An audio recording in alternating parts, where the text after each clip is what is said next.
মানবজাতি গঠনের শিক্ষা ও সহায়ক শিক্ষার ভূমিকা পর্ব ১৯৪। যারা কোরআনকে পরিপূর্ণ কিতাব না ভেবে অন্য কিতাবে শরণাপন্ন হয় তারা কি আল্লাহর দরবারে জিজ্ঞাসিত হবে না? প্রিয় মানব জাতি, সালামুন আলাইকুম রহমতুল্লাহ। রব্বি আউযু বিকা মিন হামাযাতিশ শায়াতিন ওয়া আউযু বিকা রব্বি আইয়াহজুরুন। মানব জাতির মধ্যে যারা নিজেদের স্বস্বীকৃত মুমিন ও মুসলিম মনে করেন তারাও কোরআনকে অন্য কিতাব দ্বারা প্রতিবেদন করার চেষ্টা করেন তথা কোরআনকে বিভিন্নভাবে বিভক্ত করেছেন। আল্লাহর আদেশ আমল করার ক্ষেত্রে কোরআনের অতিরিক্ত বহির্ভূত কিছু আমল জুড়ে দিয়ে মূলত কোরআনকে পরিপূর্ণ কিতাব হিসেবে স্বীকৃতি দেওয়ার ক্ষেত্রে প্রশ্নবিদ্ধ করেছেন। তারা অবশ্যই আল্লাহর দরবারে তাদের কৃতকর্ম সম্পর্কে জিজ্ঞাসিত হবেন।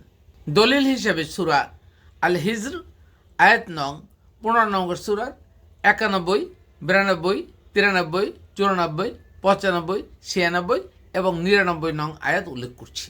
91, আল্লাযীনা জাআলুল কুরআনা ইজিন, যারা কোরআনকে আল্লাহর কিতাবকে বিভিন্নভাবে বিভক্ত করেছেন, অর্থাৎ কোরআনকে টুকরো টুকরো করে কিছু অংশকে বিশ্বাস এবং কিছু অংশকে অবিশ্বাসের মধ্যে অন্য কোনো কিতাবকে জুড়ে দিয়ে সংযোজন করেছেন।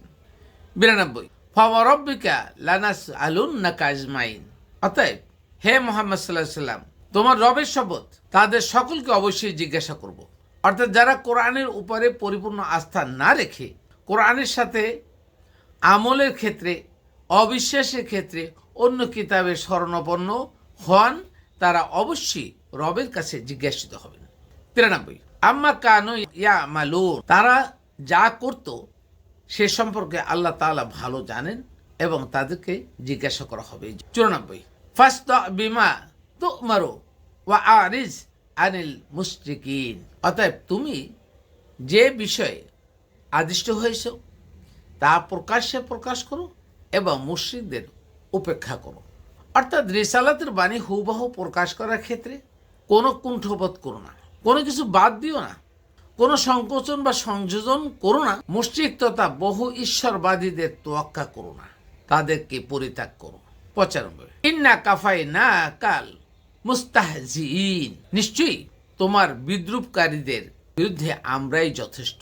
অর্থাৎ বিদ্রুপকারীরা কোনো অপচেষ্টা করলে আল্লাহর কিতাবের বাণী প্রচারকারীদের রক্ষা করার জন্য আল্লাহই যথেষ্ট। 96, আল্লাযীনা ইয়াজআলুনা মা আল্লাহি ইলাহান আখার ফাসাউফা ইয়ালামুন, তারা বা যারা আল্লাহর সাথে অন্য কাউকে ইলাহ নির্ধারণ করেছে সুতরাং তারা শীঘ্রই তা জানতে পারবে। অর্থাৎ আল্লাহর বাণী হুবহু প্রচারের ক্ষেত্রে কুণ্ঠাবোধ করে মানুষের রোষানলকে ভয় করে অচিরেই তারা তাদের কৃতকর্ম সম্পর্কে জানতে পারবেন এবং আল্লাহর কাছে অবশ্যই জিজ্ঞাসিত হবেন। 99, ওয়াবুদু রাব্বাকা হাত্তা ইয়াতিয়াকাল ইয়াকিন, তোমার রবের দাসত্ব করতে থাকো যতক্ষণ না তোমার ইয়াকিন মৃত্যু ঘটে।